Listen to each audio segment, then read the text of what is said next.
Come and dream with me.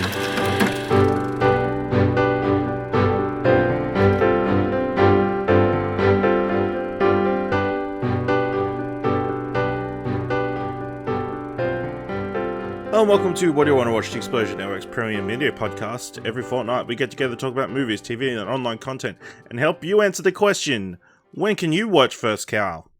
I got no idea. Not really. I've been Googling that literally all fucking year. All of last year, I'm pretty sure. At least once a month I'd be like, First Cow Australia streaming, First Cow Australia release date, First Cow. Oh my god. Incredible. I'm your host, Ashley Hobley. Joining me today, Dylan Blight. I was also Googling earlier, a couple of weeks ago, when I was reading lots of people's top 10 lists, which we're doing our own this episode. But, you know, I see people are talking about that Another Shot movie like a month ago or so. I'm like, oh, yeah. The Mads Mikkelsen? Yeah, I was like, oh, yeah, I forgot about coming that. out this month, next month. I think. Yeah, January, it's like February. Late January, early February or something like that. But disgusting, some of these release dates. It's like, people are like, oh, yeah, it came out like mid-America, middle of the month, limited release or some shit. I'm like, limited release? In what limited cinemas? In like June? Kidding me? Come on now. Yeah, come on. Start releasing stuff over here quicker. It's 2021, you know? It's outrageous. It is outrageous. So in today's episode, we're talking about a little bit of what's in our watch history. We'll be going over our Trakt Year in reviews, and then we'll be revealing our own personal top 10 movies of 2020. Let's kick things off. Dylan, you went out to the cinema and you watched the new Australian drama, The Dry. Oh, yeah. I was like, holy shit. I came into this podcast just thinking it was doing a, wrap up, and I was like, wait, hold on. I've already watched a new movie. I've already been to the cinemas. The Dry, so based on the Jane Harper, off the top of my head, novel, came out a couple of years ago. It was really popular. Keeps Audible and everything else kept being like, read this. I'm like, yeah, one day, mate. So the movie was adapted by, I can't remember the director's name, but I think he's the one that did like Dakota or something like that, off the top of my head. It's basically the story of this cop, this Melbourne cop played by Eric Banner, and he, one of his childhood friends from this fictional rural Victorian town, like small town, one street type, like a farming town, right? And that's where he grew up. And his one of his childhood friends has, well, not only died, but he's called back there because his childhood friend killed or has been accused of killing his family and then taking his own life. So he comes back there for the funeral, and then straight away there's a bunch of people who are like, yeah, how could he do that? This is messed up. But then his family is like, can you investigate this for old time's sake? So then the movie kicks off with him basically being like, all right, I'll stay a day. I'll have a look into it type thing. And then of course things spiral from then. But the other thing is that the movie is, it's the first time he's been back. Eric Banner's character is the first time he's been back to the town since he was a kid. And the movie very early on starts having all these like sorts of flashbacks to when he was a kid and something that happened between him, these two other girls, and Luke, the one whose funeral he came back for. And it's like, oh, it's all interconnected, this sort of thing. So it's like small town mystery, murder plot, potential like secrets to uncover, like what's happening type thing. Very dark, very moody. And I like the way it all came together. I guess like there's something to be said for these Australian movies where they're set in fuck nowhere, and like pretty much everyone seems like they could potentially be up to something or like out to do something for their own, and ties all these mysteries in. It kind of reminded me, it's like watching it, I was like, it was feeling like an Australian version of what was that TV show last year, the one with what's it called, Sharp Objects? Yeah. It was like, it was feeling kind of like similar tone, but I guess an Australian version where it's like, yeah, that small town feeling, lots of secrets, flashbacks to childhood, interconnecting stories, like these sorts of things. But no, it was really, really good. The other thing that I want to shout out for it was Genevieve O'Reilly's in it, which I haven't seen in anything other than really Star Wars, because she plays Mon Mothma throughout her couple roles as Mon Mothma throughout the history of Star Wars. And I mean, apparently she's returning to that role in the Cassian series, so that'll be interesting. But yeah, I think this is the only other than like Glitch. This is like the only other thing I think I've ever seen her in, which and she's like one of the main people in this alongside Eric Bana, so shout out to her as well. But no, the cast is really good. I guess the only negative thing you could say for it, I think that just comes down to the character, the way it's written, is Eric Bana's character is sort of it gets that, when you talk about a movie that's based on a book and it feels like the lead character is kind of written his personality isn't very outgoing or whatever, which works more in a book because it's like, well, he's just the catalyst to take you through the story in the book and, put you in his shoes. Whereas in a movie, he just kind of comes across a bit, you're like, what's there? Is there more to this guy? It's a bit quiet and whatever else. But no, I really, really enjoyed it. And I brought the book as soon as I got home. So I'm now reading, now got the book. Cool. And apparently it's a sequel. So will we get the sequel? I assume so. Who knows? Guess we'll find out. Cool. So then you've also watched the new Doctor Who special, Revolution of the Daleks. You also caught up on the latest season of Doctor Who. Do you want to give your thoughts on that first? So I forgot how much of that I watched, and it turned out handy Trakt. Thanks for if you use Trakt, you'll never lose your place in a TV show because you'll be able to see the last episode of a show you watched.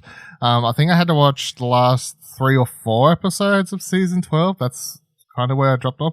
And it was one of those things where I couldn't, if you had asked me before I looked it up what happened in season 12, I'd be like, I can't remember. But then when I was looking at the episodes, I was like, oh yeah, I remember that. I'm like, yeah, okay. I was like, yeah, cool. I didn't like season 12, I've decided. That was my feelings. I didn't like the season finale very much at all, and not for the same reason I see a lot of people on the internet getting very angry about.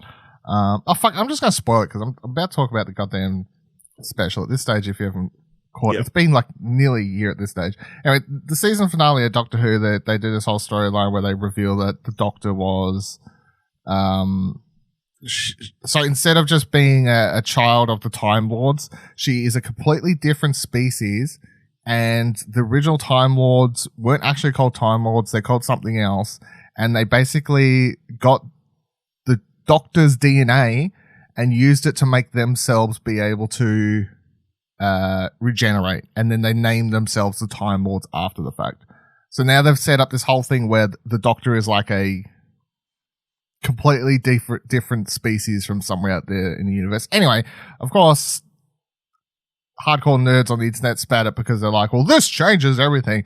I'm open to whatever storylines, or else the show will die if they don't start doing just drastic things to make it more interesting, because eventually people will get sick of the show, I'm sure. But I just thought the episode was a complete fucking mess. I was like, this is just it gets so like left field, nonsensical, or whatever else. Anyway, at the end of that episode, the Doctor gets arrested, chucked in jail, and all of her companions are like on Earth without her, and you're like, wow, that's an odd place to end a season, because usually seasons end with the Doctor and the companions at least together, even if there's a cliffhanger or something. I don't know. So the special Revolution of the Daleks kicks off with a flashback to the last special where or was it the previous one? I can't remember. Anyway, the special where they took on a Dalek, and it does this whole thing where it's like, oh, what happens after the Doctor Who special where they fought the Dalek? What happens? Who comes in and takes care of the Dalek? And it shows like some group coming in to pick it up or whatever, and then someone steals it. Flash forward a year, and that guy. Did you watch much of season 12? No, I think I got to a similar point as you and then dropped off. Okay. Because do you remember Do you remember episode where there's a guy and he's like trying to turn all these bees or some shit like that into mechanical bees into monsters or something along those lines? It was like wasps or something. No, it doesn't sound that. Anyway, that guy comes back and he's like, yeah, fuck yeah, you thwarted my plans, you mischievous kids. Now he's got this Dalek, and he's basically they've what would you go? Reverse engineered the Daleks so they can create a bunch of new ones, and he's pitching them as security systems, right?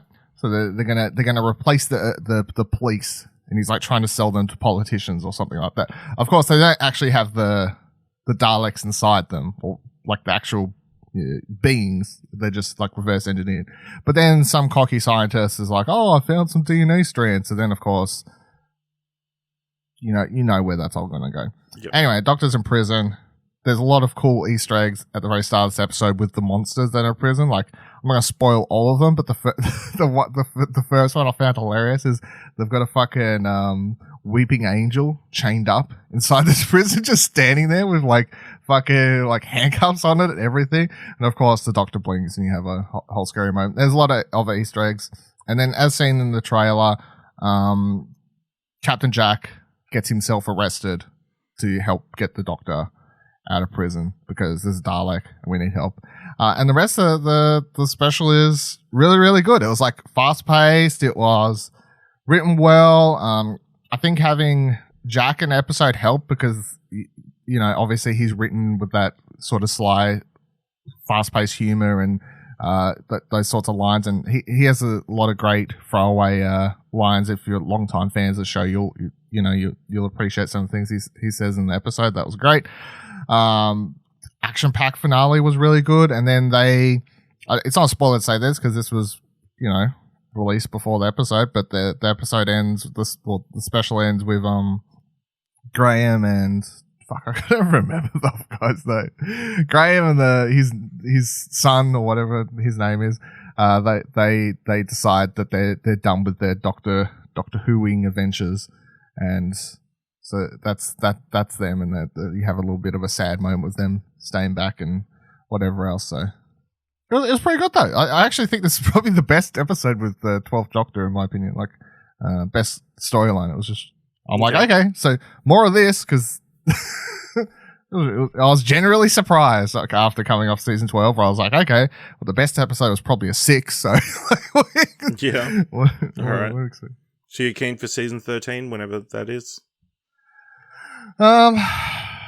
Yes, I guess so. Coming off this, I know they already said there's someone else coming into the TARDIS, some comedian or something. They posted on Twitter. They're like, oh, get ready for this dude to come join or whatever, which was a little bit disappointing because obviously it was set up like, oh, you're just gonna have this two now, and it would be the first time in history because the Doctor's obviously a female at the moment. Would have been like cool to have, and a lot of people have pointed this out. Like it would have been cool for the first time to just have 2 girls, 2 females, but then they're like, oh, okay, we're gonna add a third and it's a male, so it kind of ruined that. Anyway, listen, the British ladies need their eye candy.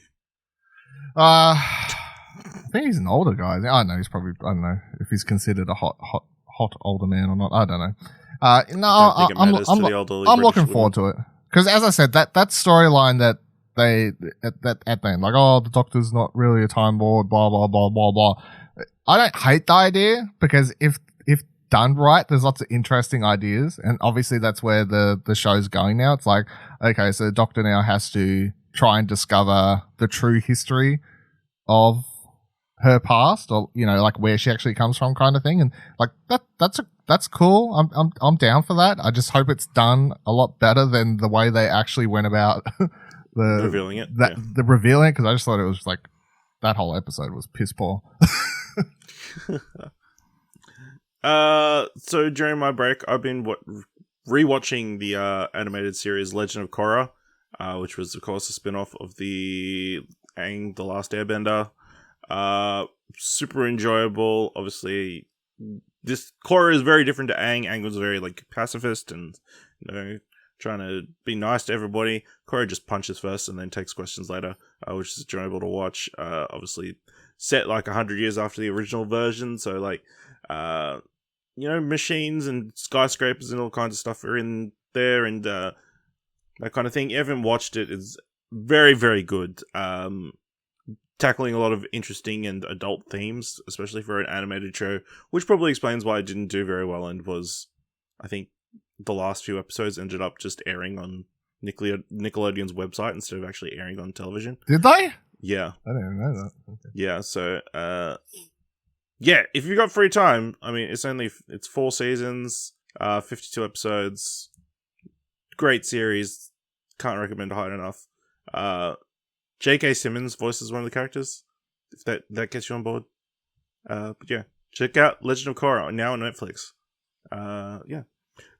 So we're at that point of the year where we're both kind of catching up on films, trying to finalize our personal top 10 list. So got a couple of films we'll talk about that didn't quite make the list that we've watched in a few. I'm 99% certain they're not on Dylan's list. I was about to say, you're just assuming. How dare you, sir? Yeah, I am assuming. So I watched Bad Education, the HBO film that came to Foxtel this year, starring Hugh Jackman, Alison Janney, Geraldine Viswanathan.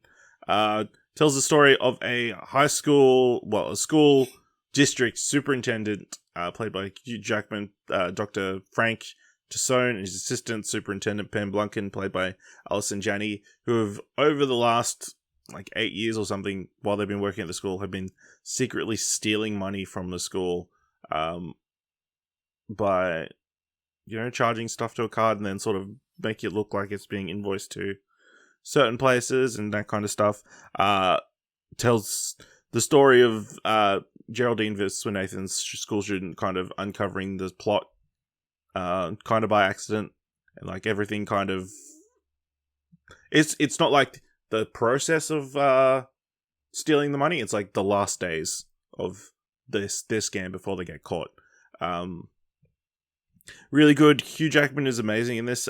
He plays obviously a superintendent, but he plays obviously a gay man in this film, who's very concerned about how he looks and that kind of thing, and is very focused on getting that school to be the number one school in the district, and is willing to do anything and feels like he deserves this money because it helps him keep up appearances and helps improve the school and that kind of stuff. And it's hard not to feel bad for him because he has this really good scene where he talks to this parent who's pretty much acting like a bitch because her kid's not getting accepted into this accelerated program, even though the kid can't pronounce the word accelerated. And he fully gives it to her maybe we don't respect teachers as much as we should. Maybe teachers should be getting paid more than they do. I mean, it's kind of weird the context of when the movie released in 2019 at the Toronto Film Festival to where we are now at the start of 2021, where maybe teachers have pretty hard. But I don't think probably should be stealing taxpayer money. Yeah, they probably should be stealing, but I think everyone agrees that teachers are underpaid. Underpaid, yes.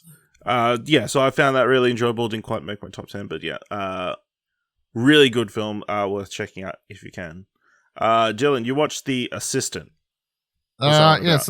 The Assistant is basically Harvey Weinstein, the movie, without naming without Harvey the rights. Weinstein. Yeah, I mean, and I think it's best to put out front straight away that this movie, my one big negative for it is it does a very shy, it doesn't go all in. It doesn't have a big moment of comeuppance for its Harvey Weinstein step in or anything of that. It's literally just 24 hours in the life of this assistant, and from the moment she wakes up, she gets in the car, goes to the office, through to the moment when she leaves the office. And this isn't spoiling it, but there is no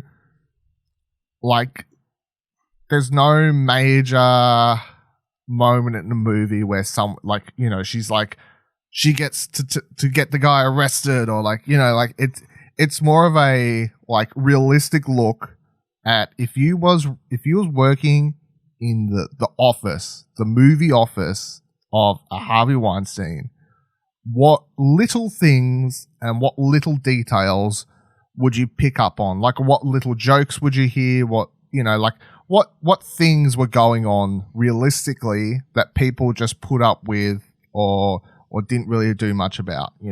That's what this movie is.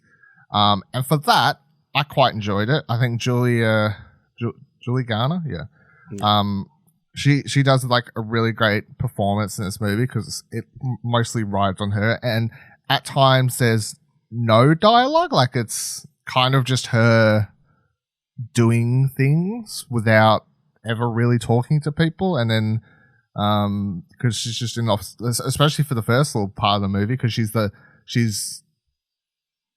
the first one in the office before, like by an hour or 2 hours before anyone else even gets there, and all these other sorts of things. But yeah, it's just lots of little details, and it's like a realistic look at what that was like for people to be like, you know, they see something, they hear something, people making sort of inappropriate jokes in the office, and like how people would, not say anything, or they were just so used to it they wouldn't bother to care about it. But no, I did enjoy it. I just think that if you go into this expecting it to be, I guess, a what was that one with Margot Robbie? Bombshell. Bombshell. Like bombshell is a good word for it. If you go into this movie expecting a bombshell at the end of it, you kind of going to be a little bit disappointed, because the movie kind of does just end and the credits start rolling, and I guess you could be like, "What? Really? Is that all there is?" kind of thing. But no, I did enjoy it. Cool. As much as you can enjoy something about that sort of something. Yeah. So I watched The Personal History of David Copperfield, the new film by Armando Iannucci that came out earlier this year, starring Dev Patel, and a whole cavalcade of different reasonably well-known actors like Peter Capaldi, Hugh Laurie, Tilda Swinton, Ben Whishaw. Pretty much follows the life of David Copperfield as he grows up as a young child in like a nice family, but then when his mother gets married, she marries like a douche who sends him away to a bottling plant to work the rest of his life until his mother eventually dies and he runs away. It's cool. I've never read David Copperfield, which is a Charles Dickens novel, so I've got no context for it. It was enjoyable. A lot of the side characters, like again, but Peter Capaldi, Hugh Laurie, Benedict Wong, Tilda Swinton, all very good and get the laughs, but I don't think it's amazing, especially coming off Death of Stalin, which was much more of a comedy. I felt like this one's a bit more bland, I think is the word I'd look for. It's not as funny, I don't think, or amusing as that, but that might be because of the constraints of the initial story and the time and everything, but yeah. It's fine. I didn't love it or anything, but yeah, that's there. Then we both also watched Emma, the new film the film starring Anna Taylor-Joy as the titular Emma from Jane Austen's line of work. Dylan, what'd you think of Emma? So I think throughout my years, I've been forced to watch versions of this at school and then watch one on my own. I feel like this is the funniest, I guess that's the point, or like the one that's trying to be the funniest. It's got some, the overall core plot, which is, for people who don't know, is basically, because the concept was turned into Clueless as well, or whatever. Like, that was the other, like, it was a modern day, was it Clueless? I don't know. There was a modern day version. I think it might have been Clueless or something like that. Anyway, the core premise. Clueless. There we go. See, I know my chick flicks. The core concept for the movie is basically it's just a girl trying to play matchmaker with a bunch of people, and how that doesn't always work out for the best. And I've seen it enough times that I would say that I was struggling to get invested in this movie story-wise, and the reason I was still able to keep watching it was because the performances are quite good, especially from Anya Taylor-Joy, who basically wears all of her emotions on her face throughout this movie when she's playing Emma. Like, if she doesn't like someone, she'll literally just be like side-eyeing them, and then if she's like kind of, you know what I mean? Like, it was a very emotive performance. I felt like you could just you could tell by looking at her face if she didn't like someone, or like there was that one woman she picks on unjustifiably. She, you know, that comes back to be part of the plot eventually. But like the time she would run up to a carriage and should just sort of roll her eyes and that sort of stuff. So that made it fun to watch, and there's some good chemistry between the cast and stuff like that. But if it wasn't for the performances and some of the good humor, like Bill, especially, you know, Bill Nye's running around, he's quite funny in this as well. If it wasn't for all of that, I probably would have got quite bored of this and turned it off, because it is just the same. I've seen this story a million times, I feel, at this point. And it's from a story point of view, the movie isn't changing anything to do anything unique with it. It's just from a like tonal point of view, if that makes sense. Yeah. Yeah, similar thoughts. I enjoyed it as well. But I don't necessarily have I don't think I've watched Emma as many times as you have. I don't think there's that many different. Man, I got in school, they're like, here, we're watching Jane Austen. Like, you're going to learn some shit.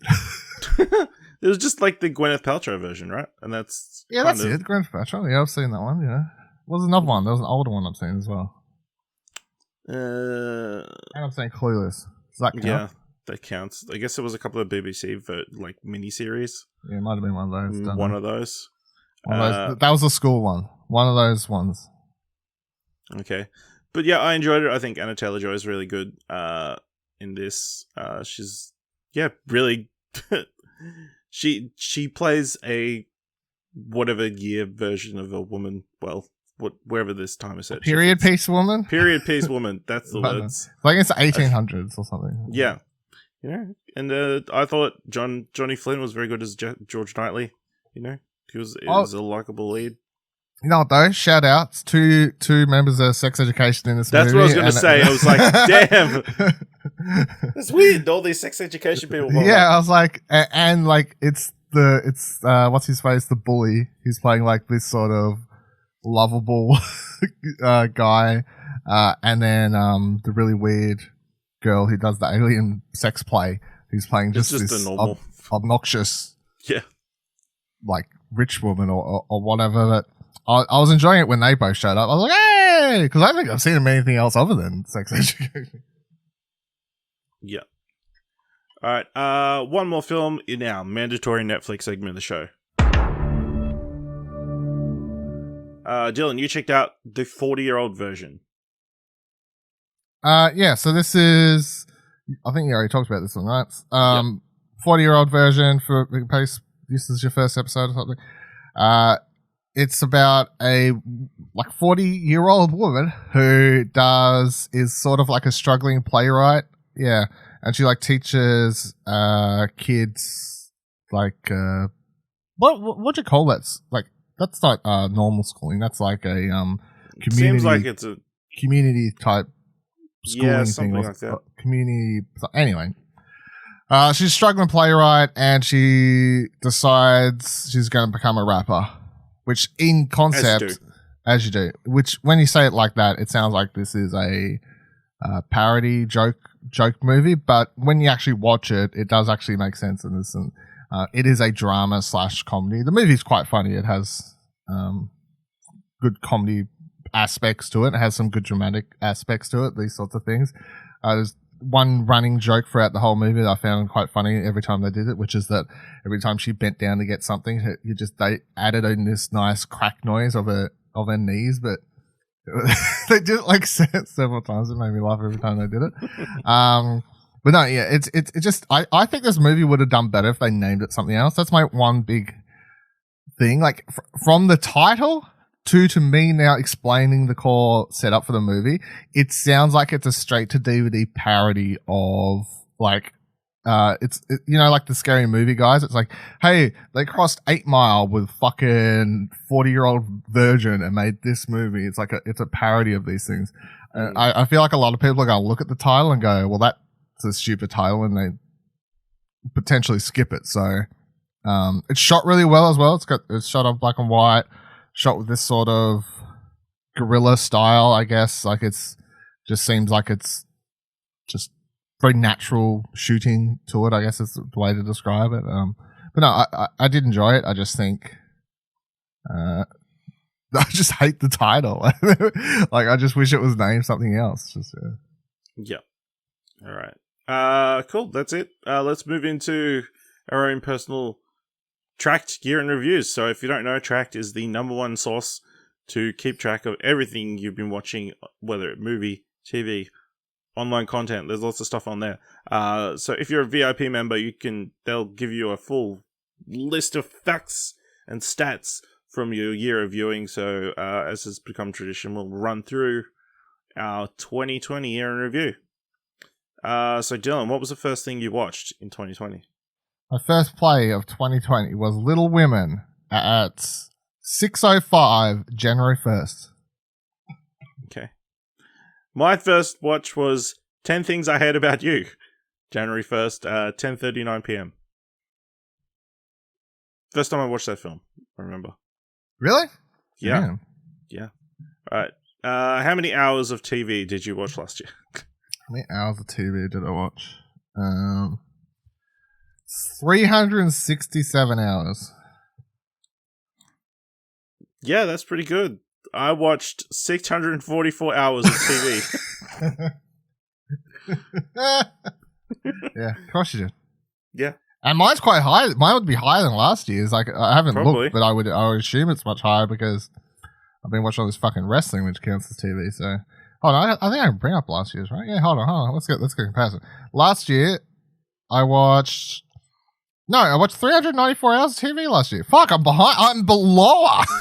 Oh, fucking whatever. In a year, well, you played more video games this year, so I will say they changed the format of the year in review this year. Not sure if I love it. Oh yeah, they did when you're looking at them side by side. Yeah, interesting. But yeah. So what are your top 5 most played TV shows this year? My top 5 most played TV shows is number 1, Being the Elite, the AEW wrestling spin-off YouTube show. YouTube show is my most watched TV show. I watched 10 hours, 30 minutes of it. And that's my number 1 most thing. And I know you've watched more than I have. So fucking not even close. My second most watched thing is The Corridor Crew, another YouTube show. 6 hours, 50 minutes. My third is... Oh, no, it goes by plays, not hours. Okay. Yeah, that makes plays. sense. So plays... You should have times watched next to it. Yeah. But Being the Elite, 42 players. Corridor Crew, 41 plays. Third is All Elite Wrestling Dynamite, 37 plays. My fourth is AEW Dark with 33 plays. And my fifth is Big Mouth with 26 plays. That's my top 5. Okay. So my top 5, New Girl, 146 plays, which equates to 2 days, 5 hours, 34 minutes. Number 2 is Community, 100 plays, equates to 1 day, 12 hours, 18 minutes. Food Wars, 86 plays, 1 day, 11 hours, 13 minutes. Haikyuu, 85 plays, 1 day, 10 hours, 59 minutes. And then Schitt's Creek, 81 plays, 1 day, 5 hours, 41 minutes. Fucking hell. Yeah. You rewatch all Community shit? Yeah. I did. You know? When was that? I don't know, whenever it came to Netflix. Wow. Community's great. So what are your top 5 genres of TV shows? My top 5 genres. My most popular genre is drama, with 17% of my shows. Then it's comedy, 13%. Then documentary, 12%. Science fiction, 8%. And crime, 8%. Okay. Mine is comedy, 16%, drama, 15%, adventure, 11%, action, 11%, science fiction, 10%. Interesting stuff. All right. How many hours of movies did you watch this year? I watched 341 hours of movies. How's that compared to last year? 292 hours of movies last year. So I am up. On movies. You're up. Okay, interesting. Because I got 284 hours of movies, But last year, I had 300 hours of movies. Actually down. So as long as I keep beating you in movies, I don't care if you fucking more than double my fucking TV show shit. Yep. All right. So Dylan, what were your top 5 most watched movies? I'm gonna be honest. I'm not loving the results of these, but it's just the way the cookie crumbles. Yeah. So my number 1 is Tenet. So that's 2 plays for a total watch time of 5 hours exactly, apparently. My number 2 is AEW Full Gear, which I guess is counted as a movie under the track system. So that's only 1 play, but it went for 4 hours, so it goes straight to number 2 position. Number 3 is 1917, which I've watched twice for a total time of 3 hours 58 minutes. And then number 4, so this is why I kind of don't like this because I've got number 4 is AEW All Out, 1 play, 3 hours. No, fuck this. I'm taking these out. I'm skipping them. Forget those. Just skip. It's fine. Skip it. Number 1's Tenet. Number 2 is 1917. Skip that. Skip the double or nothings here. Skip that. Birds of Prey would be my next one. 2 plays, 3 hours, 38 minutes. Then you got Ran. 1 play, 2 hours, 40 minute total time because that's all it takes. And then my last one would be The Five Bloods, 1 play, 2 hours, 36. So really, there's only Tenet, 1917, and Birds of Prey are the only movies I watched more than once this time. Yeah, I got kind of a simple story. The one film I watched twice this year was Onward, 2 plays, which equates to 3 hours, 26 minutes. Then my other top 5 are Ran, again, 2 hours, 40 minutes. Hamilton, 2 hours, 40 minutes. The Five Bloods, 2 hours, 36 minutes. And Wonder Woman 1984, 2 hours, 31 minutes. Just beating out Tenet by a minute. Fact. Yeah, Wonder Woman must be 1 minute longer. Because the last 2 on my list, because I nearly went through all 10 of them once I knocked out the wrestling shit. The only last 2 on my list is Dark Knight, 1 play, 2 hours 32, and then Suspiria, 2 hours 32, 1 play. Yeah. So Wonder Woman must be just off to the side, I guess. Yeah. So Dylan, what are your top 5 genres of films this year? Sounds like it reads pretty much the same. Number 1, drama, 16%. Comedy, 11%. Action, 10%. Thriller, 8%. And horror, 6%. Okay, yeah, mine's similar. 15% for drama, 11% for comedy, 10% for action, 8% for fantasy, 8% for adventure. Just pipping out anime at 6%. Do you have... I don't know if they did this last year, I just found it so funny. On the side where it's got most popular studio. So I assume yours is the same as mine. Yes. My most popular studio is Studio Ghibli because I watched 22 of their movies. And what's your follow-up? Because my follow-up is actually Universal Pictures, which I would assume is from watching all the Fast and Furious movies paired with some other things. And then in third, I've got Marvel Studios because we've been recording all new Marvel cast, which you should go listen to. Yes. So Studio Ghibli is the top, and then from there, Marvel Studios, Universal, original film, they're all on 10 movies, so yeah, it's like a 3-way tie. Yeah. Dylan, I feel like this will also be very similar. Dylan, what are your top 5 actors of 2020? Top 5 actors. Oh, sorry. Top 5 most watched actors. Yeah. So this is probably going to be very similar. My number 1 actor is Stan Lee with 13 movies. Number 2 is Vin Diesel with 11 movies. Number 3, Samuel L. Jackson with 9 movies. Number 4 is Chris Evans with 7 movies, 1 show. And then number 5 is Paul Walker, 8 movies. Okay. Interesting. My list is Stan Lee, 10 movies. Vin Diesel, 10 movies. Samuel L. Jackson, 8 movies. Kaita Ishikawa, 2 movies, 5 shows. And Aika Otsuka with 4 movies and 3 shows. How do I have 13 for Stan Lee? I don't know. Oh! Yeah, okay. So if you click the plus, it lists them all. So I've got all the Marvels you have, and the ones I have that you don't have are Kevin Smith stuff. So Jay and Silent Bob reboots there. I assume there's another one that's Texas. What other Vin Diesel stuff did you watch? Because you got 11, right? Got 11.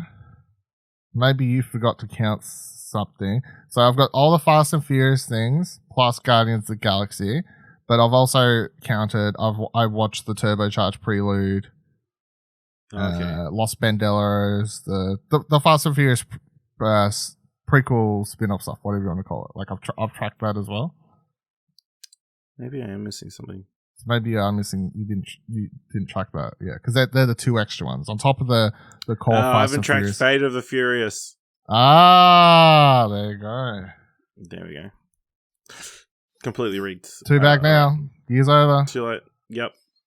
Who are your top 5 most watched actresses? Most watched actresses. Charlize Theron, 6 movies, 1 show. Michelle Rodriguez, 7 movies. Jordana Brewster, 6 movies.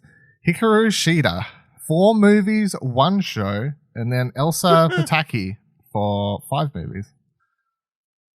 What Charlize Theron movies? Obviously the one she's Charlize Theron, I watched The Road, The Fate of the Furious, Atomic Blonde, Tully, Bombshell, Home Movie The Princess Bride, and The Old Guard. Yeah. Okay, yep, that makes that all sense. adds up? Yeah. It does. My number 1 is Alison Brie, 3 movies, 2 shows. Number 2 is Aoki Yuki, 3 movies, 2 shows. Number 3 is Gal Gadot. Number 5 movies. Number 4 is Jordana Brewster with 5 movies. And Gwyneth Paltrow with 4 movies and 1 show. See, Michelle Rodriguez, in case you're wondering how I got up there, I've got 1+ on Michelle Rodriguez because she's in She Dies Tomorrow. Yeah. On top of all the Fast and Furious stuff, so that's how I ended up on. Yeah. Extras. All right, and who are your top 5 directors? Unsurprisingly, number 1 director of last year was Hayao Miyazaki for 9 movies. Number 2 was Isao Takahata for 5 movies. Number 3 for 5 movies was Justin Lin. 4 for 4 movies. Wow, these all just line up, right? 4 for 4 movies was Ryan Johnson, and then 5th for 2 movies and 2 shows was Jon Favreau. Yeah. Very similar list. 9 movies for Hayao Miyazaki, 5 shows and 1 show for Justin Lin, 5 movies for Isao Takahata, 2 movies and a show for Jon Favreau, and 2 shows for Michael Uppendahl. So yeah. Who's Michael Uppendahl? Yep. Who's that? He did 2 episodes of Hollywood and 2 episodes of Hunters. Okay. TV director, yeah. Who knows? That name might be very important. I like this list because I think last year there was like at least one random person in my top 5, and I was like, who the hell is this person from memory or something? I was like, how'd they even get here? So this adds up after recording that Fast and Furious podcast and that Studio Ghibli podcast. It's like, yes, here it is. Last year, so in my top 5 directors from last year. And number 3, I had this guy called Fred Toy. And I remember being like, who the fuck is that? And it was because he directed 1 episode of American Gods, 1 episode of The Boys, and 1 episode of Watchmen. But I was like, come on, I don't know you. So I don't know. No offense, but I just don't know you, right? It's true. All right. And what was the last thing you watched in 2020? My last play was for 2020 was the trial of the Chicago 7 on December 31st at 9:00. Okay. And my last play was The Good Place, Whenever You're Ready, 29th of December 2020. The Explosion Network's number 1 episode of television in 2020 was the last thing I watched. Good thing to end the year on. All right. That's been our Trakt Year in Review. Of course, if you sign up for Trakt, be sure to tweet at them that we sent you. Yeah.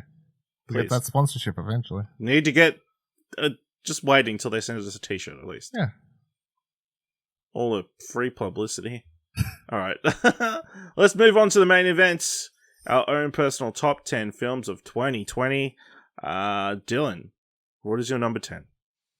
My number 10 is a film I mentioned just a couple of minutes ago. She Dies Tomorrow.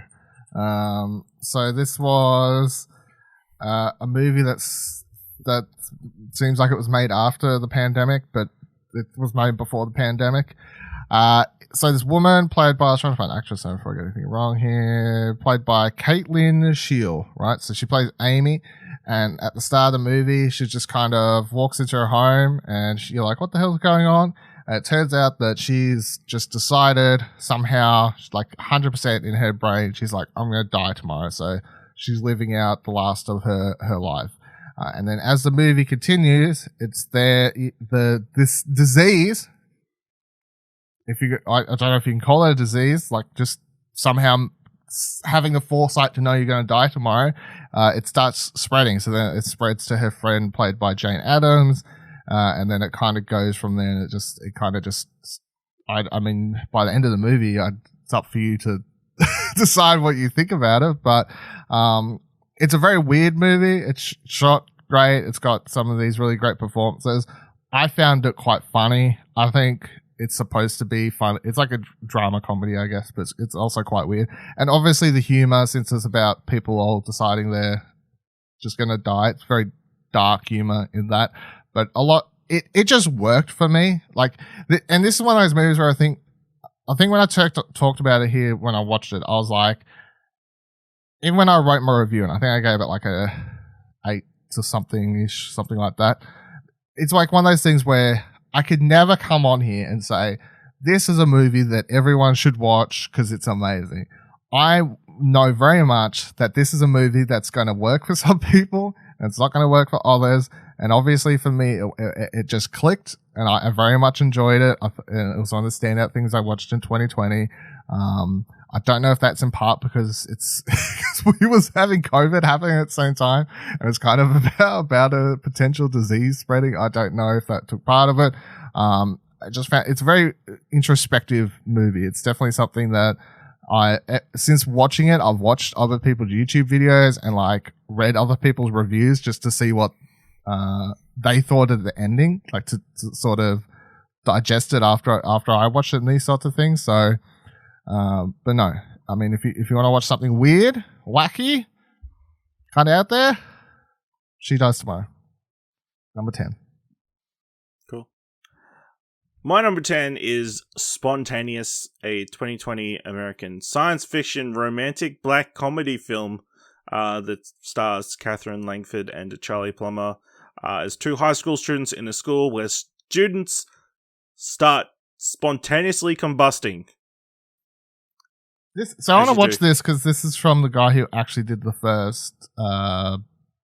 baby, whatever that movie is called, Babysitter Killer. Babysitter. Yes, he wrote. Yeah, he wrote the first Babysitter. Yeah. So I think it's very much kind of in that tone, rather than obviously the Babysitter 2, which he didn't write. So no. Yeah. Yeah, really sweet, but also like very dark humor and that kind of stuff of these kids kind of dealing with life as, you know, people start exploding around them. And there are some very gruesome scenes, or like not super gruesome, I guess. Like, but you know, it's pretty scary stuff in there. If you put yourself in their shoes and that kind of stuff. But I found it's the kind of fun, quirky, dark comedy that I enjoy. And Catherine Langford does an amazing job. Charlie Plummer is really charming. You know, they're like both kind of like dorky outsiders. So yeah, what's not to love? So yeah, definitely check out Spontaneous. I believe it's on all renting sites at the moment. So that's a lot of fun. Dylan, what's your number 9? My number 9 is The Vast of Night. It's a movie in which it's kind of like a War of the Worlds / at times it feels like the movie could have just been a audio drama and not actually a movie, but that's fine. I still enjoyed it. It's like kind of it's set in the 50s or whatever, and it has the film's kind of just broken up into several key acts, and most of the acts are kind of just shot in these long takes for the most part. And the first act is just showing you around the school basketball court or whatever, and they're helping the radio dude who still one of my favorite things about this movie is the main character, or one of the two main characters played by Jake Horowitz. He's like the radio dude, you know, he's the DJ, but Like, he's also like the nerdy dude who they're asking for help setting up the equipment, but because it's 1950s, he's like, cool, man. It's like he's the radio dude. Some of my favorite things about it. Anyway, after setting up the basketball and all these, helping all these things early in the movie, the girl who's played by Sierra McCormick in the movie, who's like a switchboard operator, I guess, like, or that sort of thing, but for the school, just within the school zone or whatever. She picks up this weird noise on the system, and then the rest of the movie is kind of her and Jake Horowitz's character trying to decipher and figure out where this weird single's coming from, and is it coming from aliens in the sky? Dun dun dun. Is it a message of peace? Is it a message of war? Who's to say?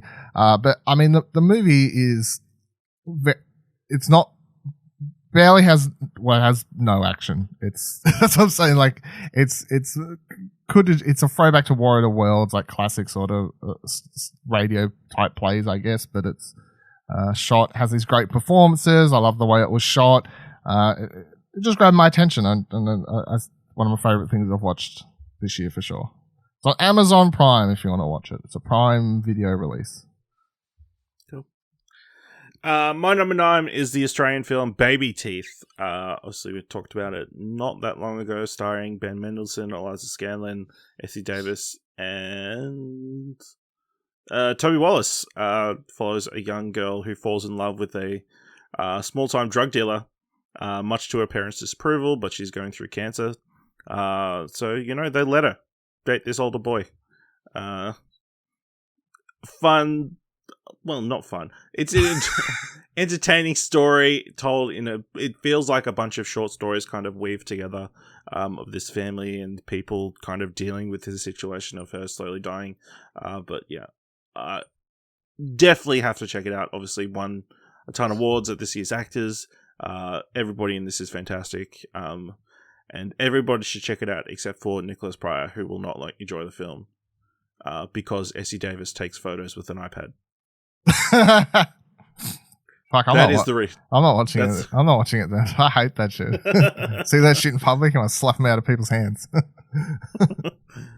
Ooh, yeah. Okay, I might have turned off a lot of people on watching that film, but yeah, you know, she's heavily medicated, so you can't blame her.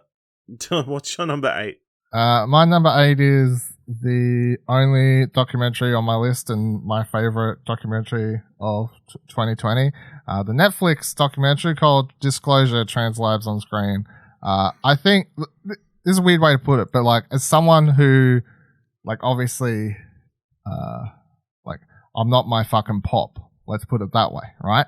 But there was still so much in this documentary that I came to learn about, I guess, the way transgender lives have been represented throughout history on TV, and like the way certain roles are looked at and the way things should be changed. And if that's the way I felt about it, it kind of made me go, well, this film should be in fucking high schools and shown to kids to help people have a better understanding on how trans people are represented throughout history and like what needs to be changed and why certain roles aren't okay and these sorts of things. And it's not just the subject matter that makes it good. It is a very tightly put together documentary with a fairly big quote unquote cast or whatever, like people talking, giving interviews, and just the way it's like cut together between people talking and then also having the, you know, footage from all these TV shows and movies throughout history that people are bringing up and talking about in these moments.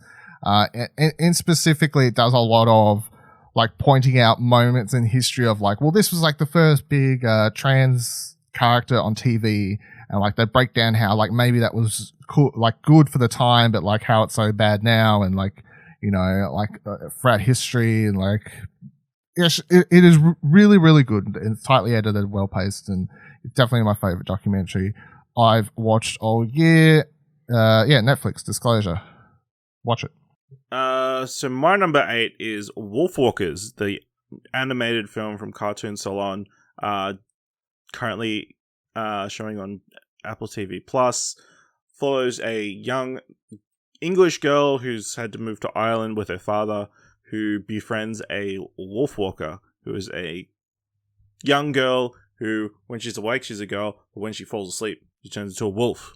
And like she lives with like a pack of wolves in the forest, but unfortunately, Robin, the main girl's dad, is a hunter and is being made to kill all the wolves.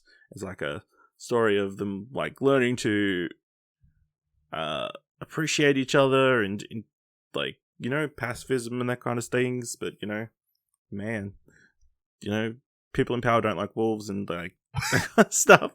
I don't know. It's a super sweet story, beautifully animated, and it's like weird woodblock kind of style, but also it very much cartoon style on. So if you've seen their previous films, very much in that style. In a year in which I watched all the Studio Ghibli films, this would fit in very well with those type of films. It hits a lot of very similar themes of environmentalism and you know, spiritualism and that kind of stuff. So yeah, I really enjoyed it. Again, on Apple TV Plus, all you need is a subscription. It's like $5 a month. So definitely worth checking that one out. Dylan, what's your number 7? My number 7 is Sound of Metal. But every time I go to talk about it, I write The Sound of Metal. And that's been a problem I've been dealing with. So obviously you talked about this a couple weeks ago. I've watched it within the lead up to doing our award voting and whatever else. And it was really, really, really good. In case you missed that episode or whatever, it's about a heavy metal drummer played by Riz Ahmed who starts losing his hearing at the start of the movie. Like I can't remember the exact numbers, but he gets told like one ear is like 20% and the other is like around or the same or worse. And obviously straight away he's told you can't perform anymore because it's only going to make your hearing worse. So you need to like just stop that to try and retain what hearing you've got. And then a lot of the movie ends up taking place on this. What would you call it? What do you call that place again? It's like it's a rehab kind of thing. Yeah, like a rehab farm, I guess, yeah. Or something like that. It's like a rehab farm, but and while there, he learns, you know, he has to learn how to live as a deaf person while also coming to terms with, you know, potential changes in his life, and he's still he still wants to save money to get this operation, and he wants to hold on to his relationship with his girlfriend, played by Olivia Cook. But to me, the core of the movie is like Riz Ahmed's like show-stealing performance. Obviously, the best thing he's ever done. I haven't watched everything he's done, but this is the best thing I've ever watched him in, obviously. And then I would also say Paul Raci. Is that how you say his name? Raci or Raki? Raci. Raci. He's the other cornerstone in this movie. Like his performance alongside Riz Ahmed's is like the heart of the movie. And yeah, I mean, can't really say too much else without spoiling it, but it's just it's really moving, impactful, at times hard to watch, I guess, movie, but it's just got these really emotional and fantastic performances, and then also the soundscape, I guess, is another unique factor of the movie. You watch it with headphones on, and you get the way the audio's done, so you can hear what he's hearing and like how it would sound to him at the time. Makes it really unique as well. Yeah, definitely. My number 7 is Pixar's Onward, the story of two brothers who are trying to find a special artifact so they can temporarily bring their dead father back from the dead for a day. Obviously, I watched this in cinemas right before the lockdown. It was the last film I saw in cinemas, or the second last film I saw in cinemas for like a long, long time. So maybe I look back on that fondly, but I watched it again when it came to Disney Plus. Still a really enjoyable Pixar adventure. Still got those emotional moments in there. Maybe it's not as deep and resonating as some other Pixar films, but it's super enjoyable, fun tale, and you know, fun is kind of what we needed this year. Yeah, I really enjoy it. It definitely reminds me of like playing Dungeons and Dragons and those kind of adventure games and that kind of stuff, and those fantasy adventures and that kind of stuff, and trying to, you know, doing all those fetch quest things. Yeah, Onward is definitely my pick for number 7 this year. Great film, definitely worth checking out. Very very underrated, and unfortunately, it's probably going to go in annals of history as one of the. Obviously, it's the worst performing Pixar film of all time because of coronavirus, but it doesn't deserve to be. Yeah, I think the other problem was because of when it came out, it didn't get the Soul. Everyone wasn't like accustomed to like, oh, I'll just go to Disney Plus, like especially because Soul was like free to watch, and got buried a bit, I guess. He got buried a bit, yeah. Dylan, what is your number 6? My number 6 is The Lighthouse. The movie about a lighthouse. I mean, I really don't know how to describe this movie. It's obviously an experience if you watch it. It's an experience that I quite enjoyed, obviously. It's from I can't remember Jackson's name. Fuck, I should get it up here. Robert Eggers? Yeah, that's it. Robert Eggers. Eggers, not Eggers. Yeah, so it stars Robert Pattinson and Willem Dafoe, who are these two lighthouse keepers. Willem Dafoe is obviously the seasoned vet lighthouse keeper. Robert Pattinson is playing he's on his first tour of lighthouse keeping, I guess, if you want to call it that. Which sounds weird, but they do a lot of measuring dicks in this episode about how long they've been in lighthouse, but also measuring dicks, literally. So, and then also. It's just like I don't remember that scene. The movie is just two men trapped on an island together, and they kind of start losing it a bit, I guess is the easiest way to describe it if you haven't seen it without spoiling everything. But it is just from performances of both Willem Dafoe and Robert Pattinson paired with the script, which is written in somewhat like in tone, like in time. They're speaking. What do you call it? Like they're speaking as they would. Period. They're speaking period piece. You know what I mean? With yes. Does he Dal come upon like all this? I can't remember what you'd actually call that type of stuff, but like pair all of that with both of their performances, and you just have a very memorable experience in this movie. The cinematography is also quite beautiful and everything else, but it is oddly funny at times. There is like jokes that there's fart jokes in this fucking movie for no reason, but it's just the whole experience of the movie. Like, I mean, there's literally one part early in the movie where Rob Pattinson's character like walks into a room and Willem Dafoe's like laying down on the bed, and he sits down and Willem Dafoe just goes, lets out a big one. It's like, what is this movie? I mean, and obviously by the end, it's a little bit less fart jokes and something else completely. But I mean, it's just a wild ride, and I completely love it. And I think between this and The Witch, I'm like, cool, right? Two for two. Let's go. Looking forward to this fucking Viking movie or whatever he's doing next. That's just going to be complete insanity. But yeah, this was great.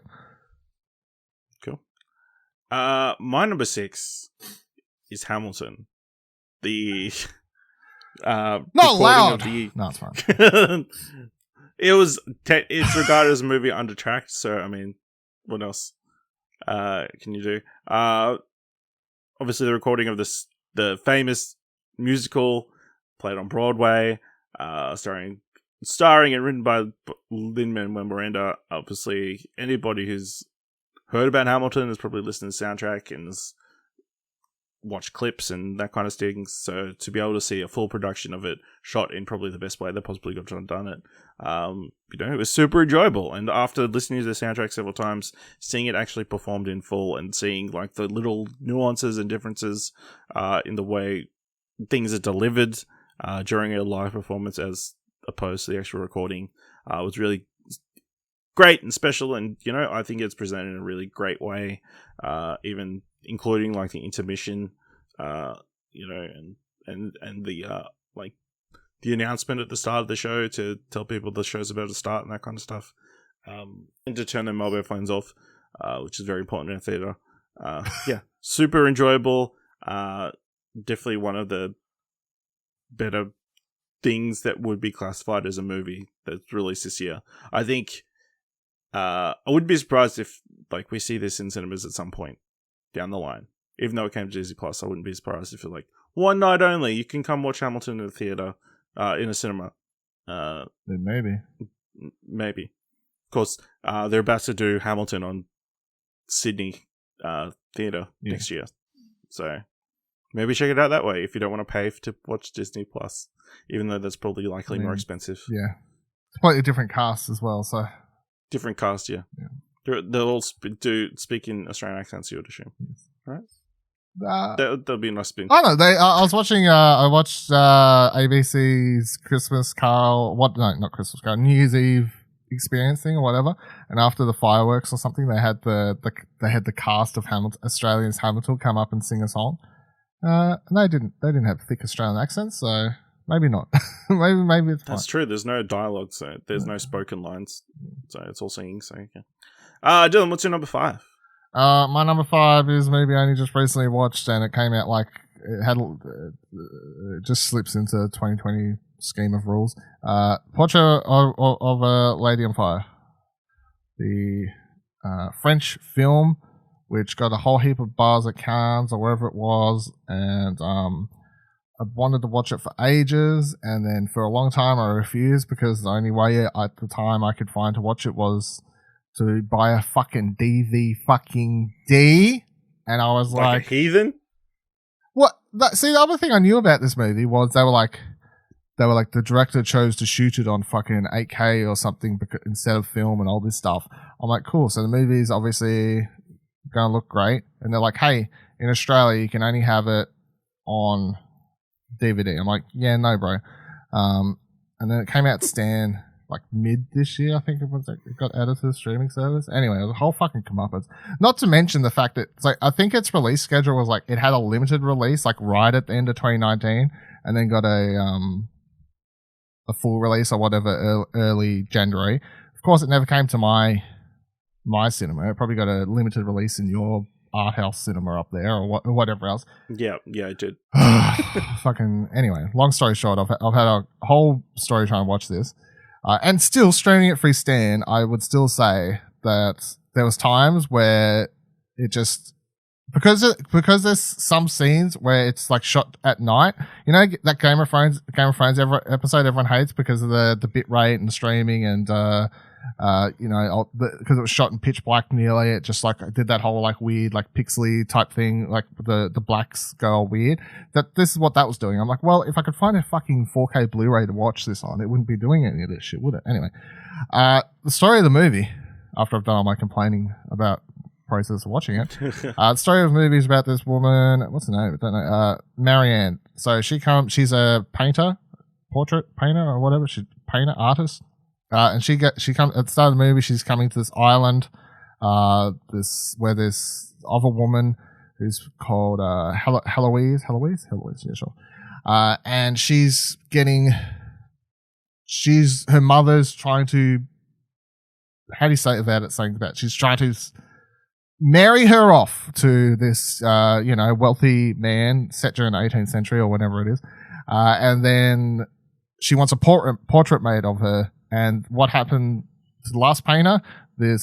She refused to have her portrait painted because she doesn't want to be sold off to a rich man and so on. So the setup for the movie is this girl's mother's like, hey, you're here to paint her, but also you're not allowed to let her know that you're here to paint her. So we've told her that you're just going on, you're a walking partner, you're here to be a friend with her, and so you have to go around, you have to go on these walks with her, you have to become friends with her, all the while trying to remember details of her, and then when you go back to your room at night, you've got to try and remember those details and paint this great portrait.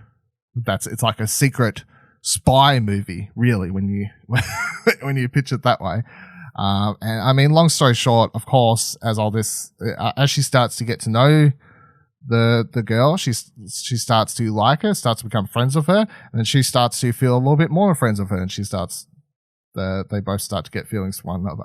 And then, of course, it's the movie turns into this sort of forbidden love sort of thing. I think that the films, like, all the acting's great. You've got this very core cast of characters because they're set on this island in buttfuck nowhere, wherever it is. So there's only really a couple of people in the whole movie. It's like the two girls, and there's a third girl who's a handmaiden or whatever you want to call it, like that type of person. and there's a couple of people in it, but really it's just those three. And all the acting's great, all dialogue's great, all the romance when you get to that's fantastic as well. But I definitely feel like the thing that makes this movie stand out is the way it's shot.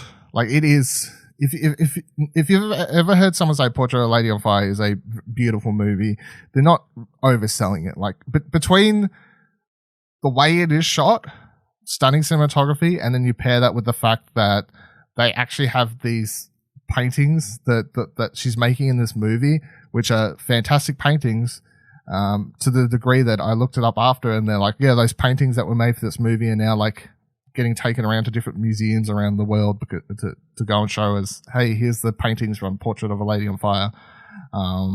It's just a very eloquent, well-written, beautiful movie with this fantastic love story. Everything I would say is it's definitely got that whole, because it's directed and written by a female director. What's her name? Celine Sciamma? Sciamma. That's what we're going to go with, right? Sure. Who directed... the only other thing I know that she's done is Girlhood, that one from 2014. And it's when the film gets to its... maybe if it was a guy movie, you'd call it sexy scenes, but it's because you call it the female gaze. It's a very sensual movie when it comes to that sort of stuff. But no, loved it. Great movie. Can't wait to get to 4K one day, rewatch it again, and I'll complain less about the bitrate of the blacks. Whatever the black's color. The black color is getting fucked. Black's not really a color, so the lack of color getting fucked. Okay.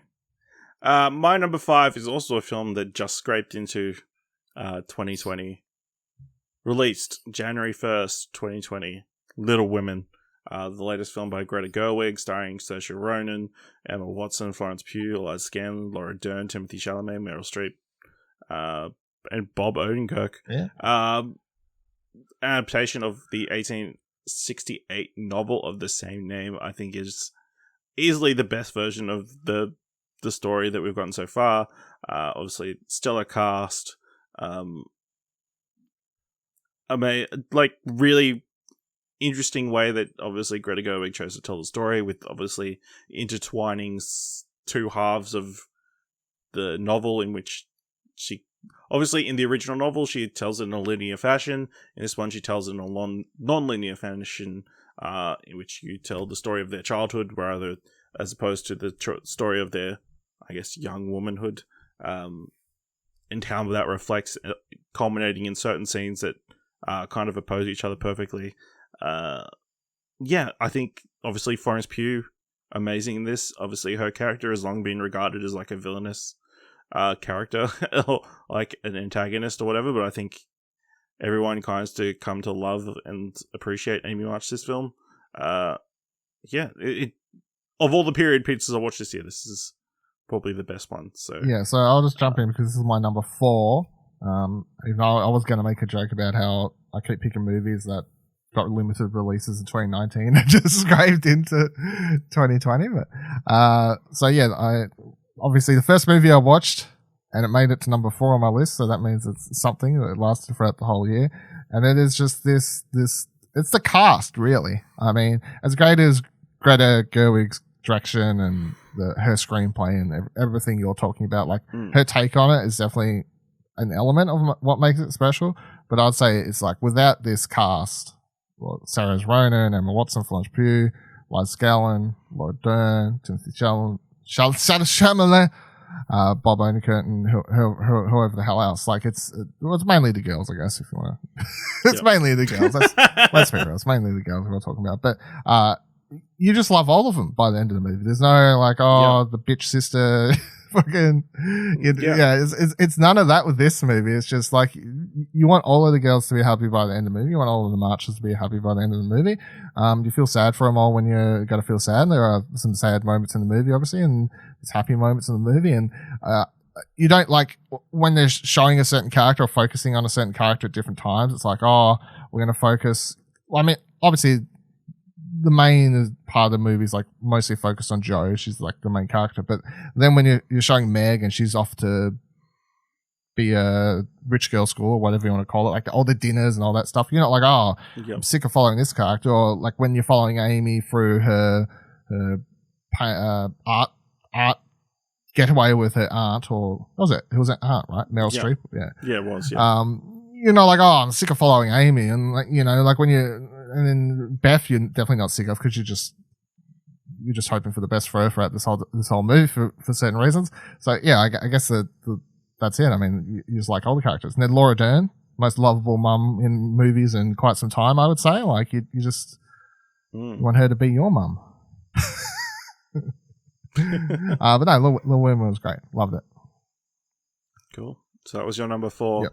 My number 4 is I'm Thinking of Ending Things, the latest film from Charlie Kaufman. Can I just say I find this so funny because the first time we talked about it, you just sounded so like not sure if you even liked the movie. Yes, it is a movie that's kind of stuck with me, and I've enjoyed reading the discourse around it, which probably enhanced my enjoyment of the actual film. If you don't know, psychological suspense film in which a young woman takes a drive with her boyfriend Jake to meet his parents at a farm. Just some of the dialogue in this is some of the best I've heard this year. Like, there is they drive to their farm. It's like 20, 30 minutes. 20, 30 minutes. It is some of the most engaging stuff, even though it's just two people in the car talking about poetry and all sorts of stuff. And then, obviously, the weird shit starts happening and becomes clear that this film is not as simple as it appears to be. And, it's the 4 main characters, Jesse Buckley, Jesse Plemons, Toni Collette, David Thewlis, all do a fantastic job. And yeah, I think Charlie Kaufman, another great Charlie Kaufman mindfuck, pretty much. His last one, apparently, so. Maybe. Yeah. Well, Steven Soderbergh said the same thing, so. Yeah. He'll just go direct TV. Now he'll just make YouTube stuff. Dylan, what's your number 3 film of the year? My number 3 is The Invisible Man, the thriller horror, whatever you want to call it, starring Elizabeth Moss, a woman who, at the start of the movie, of course, escapes this.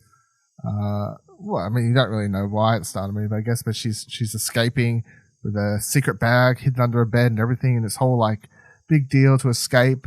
And then then shortly after, find out that she was running away from her boyfriend because he was abusing her, and then you're like, oh, he's dead, like he killed himself, and everyone's telling her that she should be happy, but then she starts getting signs that he may not actually be dead, and that's called the setup for the movie, I guess. But it's just, it has some of the most intense scenes throughout the year. There are, I don't want to spoil them all, but there's one. If anyone's watched the movie, the dinner scene, you know what I'm talking about. That is just like one of the most shocking moments in movies I've watched all year, and still sticks with me. Of course, the performances in the movie are fantastic, especially from Elizabeth Moss. And then you've got you can break down to the psychology of the movie, because of course, at the end of the day, the movie's saying more than just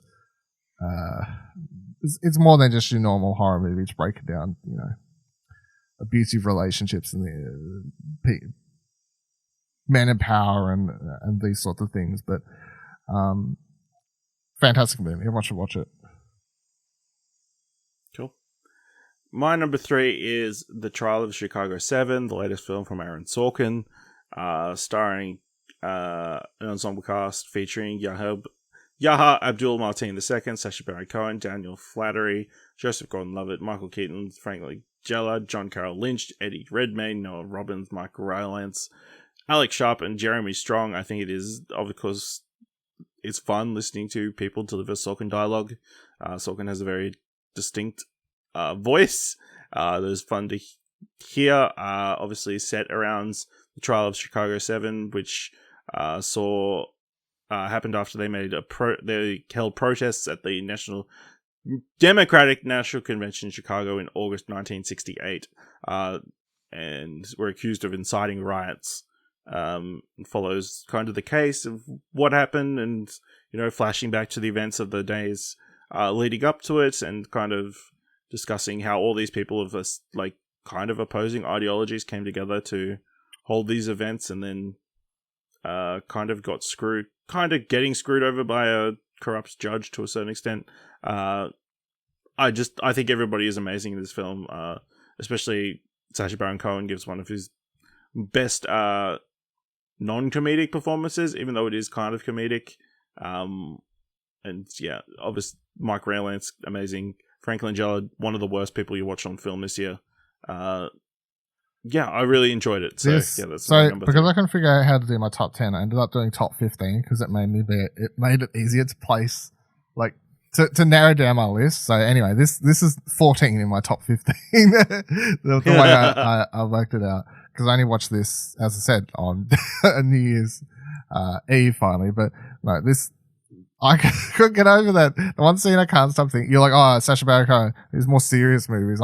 I can't stop laughing at that one scene in a movie where they come in and they're wearing like the judge uniforms, and the judge is like, stand up, and they're like, what's he wearing? He's like, well, we just came dressed like you to honor you, judge. He's like, take those off, and they rip off the judge uniforms, and then they've got like sheriff uniforms underneath. He's like, sit down.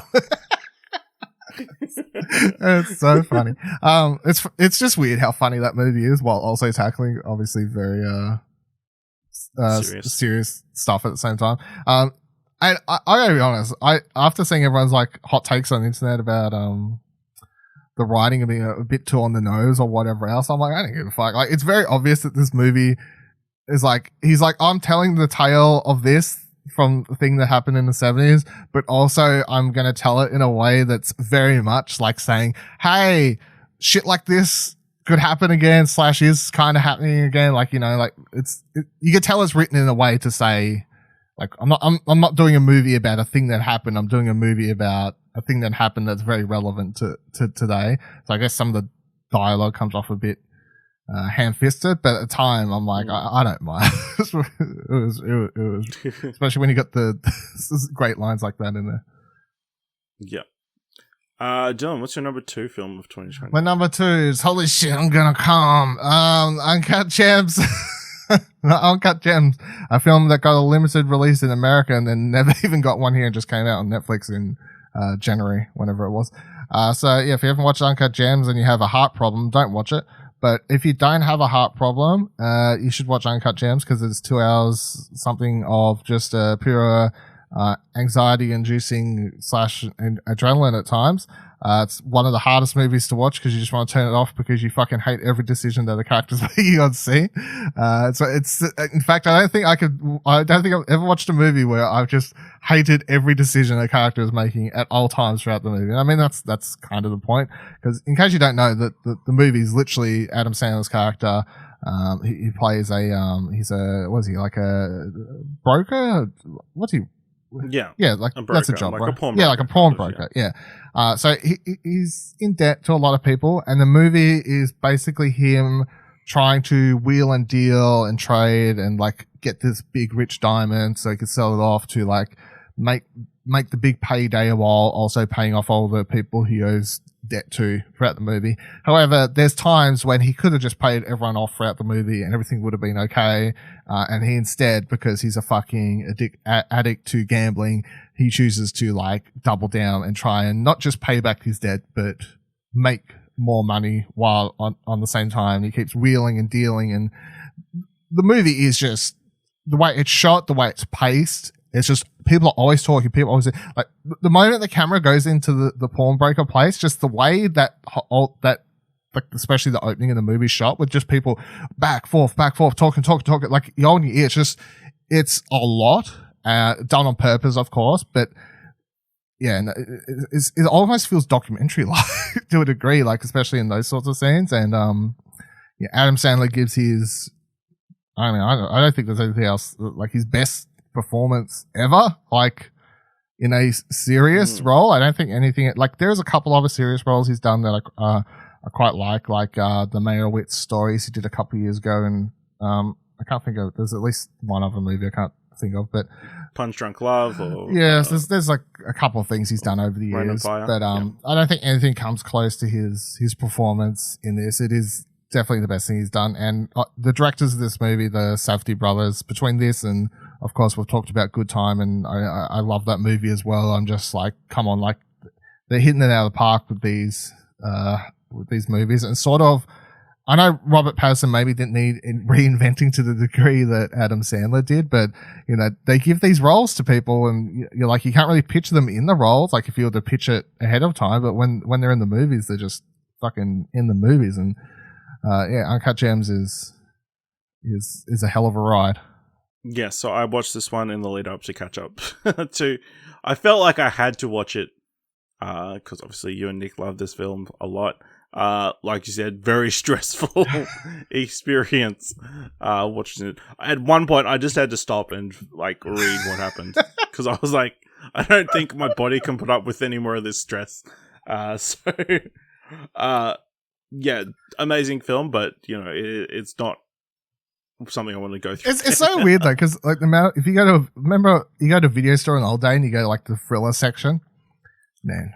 I don't think anything else is like on a thriller level as Uncut Gems. Like I can't remember the last time. I can't even like name any other movie in recent memory that's stressed me the fuck out like this movie has. And like if that's what it's aiming to do, you can't really fault it. You know, like if its aim is to stress you out, although maybe they should have a warning at the start. Yeah, definitely. Yeah, you know, what a film. My number 2 is Sound of Metal. Again, the film co-written, directed by Darius Marder, starring Riz Ahmed, Olivia Cooke, Paul Raci, Lauren Ridloff, and Matthew Alamric. Amazing performance by Riz Ahmed. Really like tough story to cope with and to watch. And you know, the story of like somebody. An addict kind of a recovering addict dealing with this process and massive change to their life, and how they cope with that. So yeah, I think you've covered most of what we wanted to talk about it. But yeah, one of the best movies of the year, like incredible sound design, that I think after watching this, you kind of appreciate the hearing that you've got, and you're like, maybe I need to be more careful.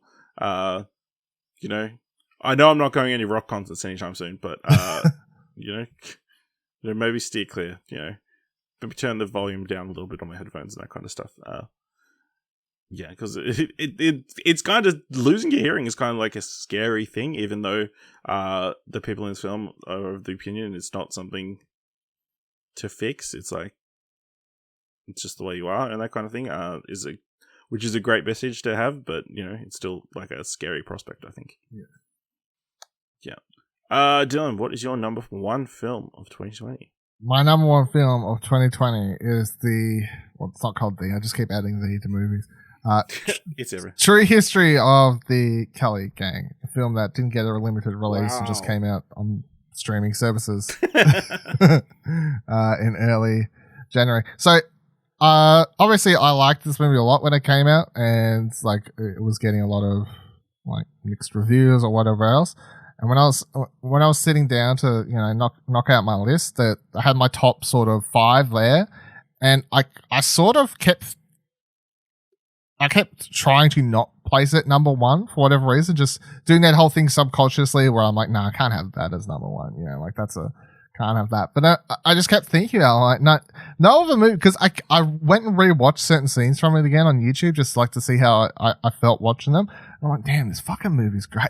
Like, I really like this movie. So, fucking nuts, number 1. I have thought about it periodically throughout the year, like at different times, and just different scenes, and just the performances, and just the way the movie makes you feel, and I don't know, like I don't know why it works so much for me, but it does. But in case you don't know, because obviously I haven't talked about it since I guess the start of the year, it's called True History of the Kelly Gang, but it's kind of anything but. It starts out and tells the story of Ned Kelly, of course, the eventual Australian bushranger, or whatever you want to call him, What your view on Ned Kelly is up to you, I guess. And it starts out when he's a child and tells the story of that, and then it kind of switches up to when he's a teenager and like his family trouble that leads to him becoming the man that everyone knows him as throughout Australian law and history.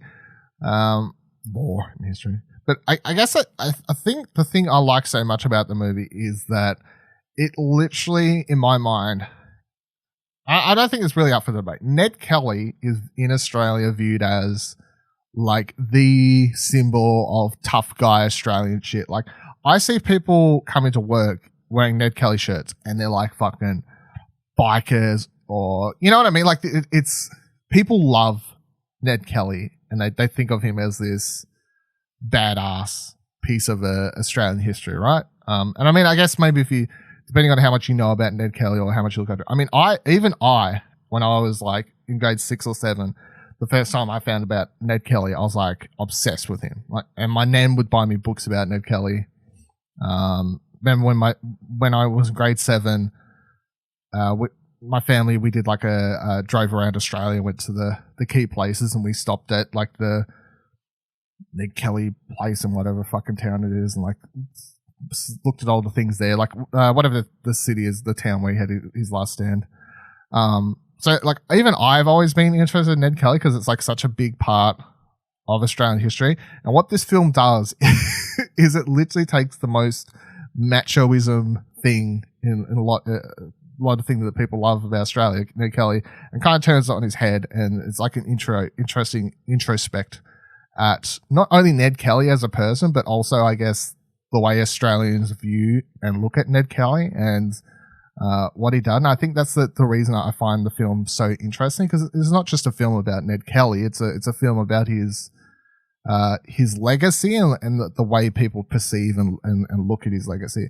And outside of that, it has these fantastic performances. Like George McKay is in this movie, and I know obviously everyone's going to, if people say George McKay 2020, people are going to go, the guy from 1917, yeah, he was great in that movie. Whereas I'm like, yeah, the guy who played Ned Kelly in the True History of Ned Kelly gang, he was fucking great in that movie. Charlie Hunnam's in this movie, he's great. Essie Davis is fantastic in this movie. Russell Crowe is fantastic in this movie as well. Like, he's got the all-star cast. Cinematography is fantastic. It definitely has. I saw actually there was a post going out on Twitter the other day. I saw a couple of people share it, but I can't remember who actually tweeted it. It was just like a picture of, it was one picture from this movie and then 3 other pictures, and it was like, wow. It was something like Australian Westerns, where it makes Australian Westerns look like an alien world or something. Did you see that one going around? Yeah. And like one of the screens was from this movie. And yeah, I mean, this movie has a lot of that, especially in the first half, where it's kind of like, it is obviously set in and around Victoria area, like that sort of thing at times. And it just doesn't seem it. Like it does seem like otherworldly, like alien, like what's happening and what's going on. But soundtrack, the score's absolutely fantastic. I think if you saw reviews for it that were bad, honestly, I feel like, and I know, like, for example, our own Nicholas Pride didn't like this movie, and that's fine, you know, like it, don't like it, that's up to you. But I definitely feel like it's a movie that's going to work for some people, not going to work for some people, and I just find it so interesting because some of the reviews I've seen, you can tell it's people not liking the movie because they like Ned Kelly as this like super macho symbol and like Ultraman fucking Australian icon, and then people get so shitty at the way they sort of present Ned Kelly in this movie. And I just find that interesting because I'm like, well, why do people put Ned Kelly on such a high pedestal? Like, why does it upset so many people if someone says something about Ned Kelly? I don't know. It's interesting to me. And this movie presents it in a certain way. Beautiful film. It's on Stan if you want to watch it. Cool. My number one film of 2020, probably to no surprise of anyone, Palm Springs, the romantic comedy starring Andy Samberg, Kristen Melody, J.K. Simmons, in which they get stuck in a time loop. And, you know, hijinks ensue. Hijinks ensue. You know, having to live each day in and out, you know, at the same wedding and like figuring out how to live life, I guess, during that. Yeah, super charming leads, super charming story overall. Like, I feel like it's not long, so it's like super well paced. It doesn't outstay its welcome or anything. And I feel like it's very layered and very really important film. For making you feel good. It's kind of the perfect like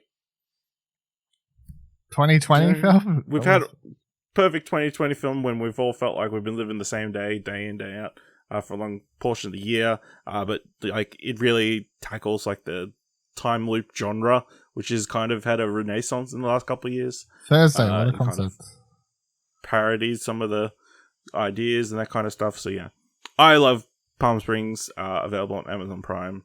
That's my number one film of the year. Yeah. Were there any honorable mentions you wanted to make? Yes, I can just read off apart from, so my number 11 was, because as I said, I had to do top 15.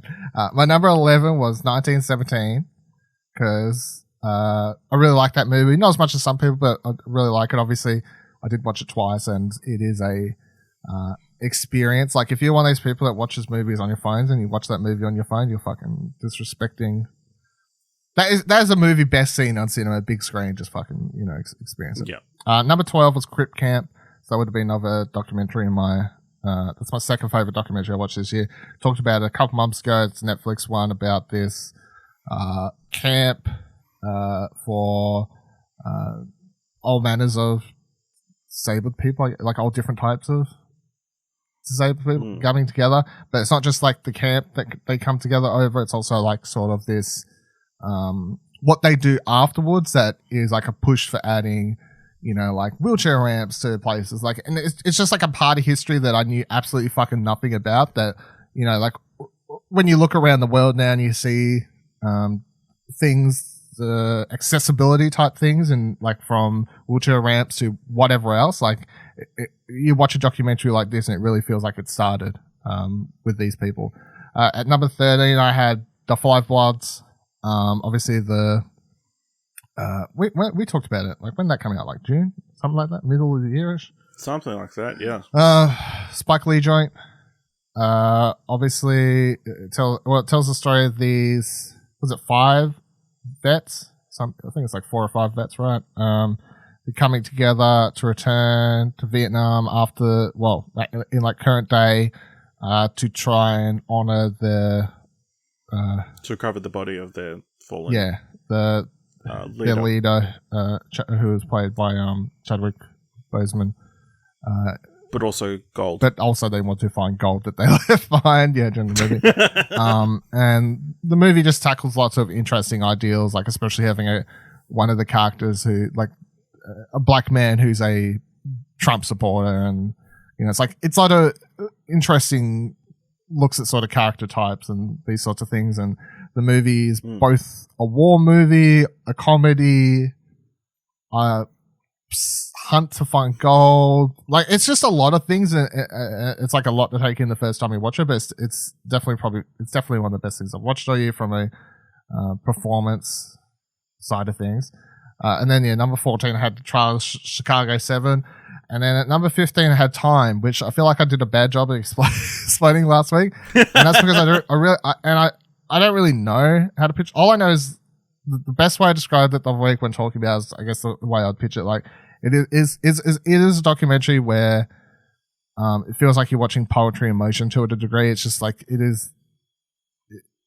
You watch it, it's like 90 minutes or whatever, and it's just about this woman trying to get her husband out of jail for a crime they committed, and it's beautifully shot, beautifully put together, and it captivates you from start to finish. It's very emotional roller coaster to go through. So after saying I only had like one documentary, I ended up saying 3 in my top 15, but there you go. That isn't uncommon. I've seen a lot of documentaries popping up on people's lists this year, so strong year for documentary makers. I guess a couple of honorable mentions for me. Ma Rainey's Black Bottom, Mank, Tenet, Old Guard. The Five Bloods, Birds of Prey, great, a lot of fun. Soul, Happiest Season, Broken Hearts Gallery, 1917. Those were all the other ones that I had on my short list. So there was a lot of good stuff this year. It was just a bit harder to find because it wasn't in the cinema. Without spoiling, look forward to the Explosion Network Movie Awards. But like I ended up 22. Actually, it should all. Oh be right, yeah, it's all out. Yeah, so it's fine. Our winner, you should know by this point, is Sound of Metal, obviously. But unless you're listening to it right as this releases, which I highly doubt. But it'll be like a couple of hours before the story comes out. But I had 23. Yeah, 23 total movies on my shortlist for picking stuff. So I actually had to knock some off even before throwing you on my nominees, let alone picking, narrowing it down to my personal top 10 list, and then like discussing what we should pick for our stuff. And so yeah, for a year where everyone's like, oh, there wasn't many good movies, or like not much came out, everything got delayed. So, yeah, a year in which all the big blockbuster movies got pushed to next year. There was still good stuff to find. I mean, so the only big blockbusters I guess I had was, I did have Tenet, which would be that's in my list of 23 here, so it's in my top 25. I guess like I don't know where I'd rank it because I haven't done it for this. And then I did have Birds of Prey also in here, which I also feel like people underrate that movie quite a lot, which is kind of weird. Like I don't know if it's because people hate on DC movies, or like like people weren't interested in watching it at the time, but. I watched that twice, and rewatching that second time, I was like, fuck, this movie is just full of life and funny, and like this is great. Action scenes are actually fucking good. Like probably some of the best, better than all those fucking Marvel movie action scenes good. Come on. All right. That brings us to the end of this episode of What Do You Want to Watch? If you want to let us know your top movies of 2020, let us know on Twitter by going to explosionnetwork.com/Twitter, or you can go to explosionnetwork.com to find our news, reviews, podcasts, and all of our best of 2020 content. It's all there right now, probably. Hope so. If you want to help us out, leave us a review either on Apple Podcasts, Podchaser, leave one on Twitter, or tell a friend about the podcast. Every little bit helps. I haven't got a bit for this week. Thank you very much for listening. Until next time, keep watching stuff, I guess.